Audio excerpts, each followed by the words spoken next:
Okay, fifth segment for Francine is about sitting. Now, sitting on the piano seems like a simple thing, but we have to be aware of exactly how we orientate ourselves at the seat, so that it's not only about sitting posture, because sitting is not a static thing. Okay, one thing, I think your finger's blocking. That's right. All right. So sitting is not a static thing that we just keep ourselves rigid at the keyboard.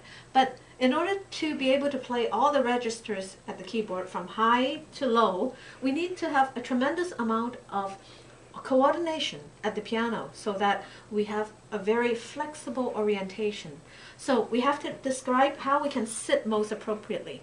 In this context, okay, when we sit, the chair is only part of the mechanism. We want ourselves to be well balanced in terms of a tripod. We have 1 foot, 2 feet, and the sitting point. So these are the 3 points that we move around to help us balance around the piano so that we can have full flexibility. So it's not just sitting there at one position. The next thing is when we sit, we normally sit only on half the bench so that we feel that there is a certain amount of flexibility. We are not completely seated like this, otherwise these two spots, the 2 feet, will lose its powerfulness in giving you the support. So we move forward a bit so we have the tripod effect. Now, as we play, okay, we might go to the lower register and the higher register. I'll first show you a wrong way of sitting, which would be very obvious when you view it from the back. So the wrong way is this. You sit in the middle and you're okay. But if you observe the spine, the curvature from the hip through the neck to the spine, that if I go this way, many people do that. Now imagine if you poke me a little bit, I'm going to fall over.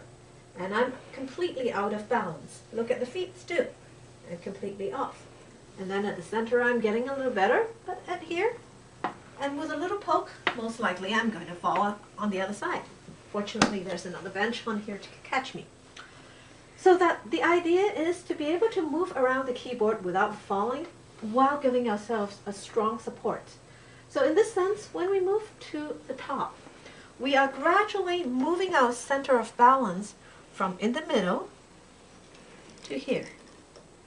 Now, there's been a general myth that people believe that when you play here, you have to be parallel to the keys.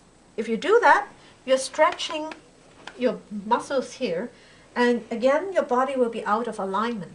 So to get most of your energy, you don't necessarily have to do that. You can play like that if you're in balance, and you can have a good sound. You can have a much better sound this way than playing like that. Or I can't pedal and do this with power, but if I pedal and I get a lot of sound. So when I'm doing this, which points are really the focus to help us achieve the tripod effect for balance? Part of it is here. What I'm playing, my weight is distributed here on the chair together with my heel here on the pedal, my heel for the right leg with this part. My left leg is only balancing myself slightly. So we have 1 point, 2 point, and my tripod point, the third one, is on the keys. So you notice that this gives me tremendous power, and I don't have to work very hard because I'm using my body weight to help me extract the sounds from it. Similarly, when I go low to the keyboard, so here, when I go to here, again I can play. When I'm playing so loud in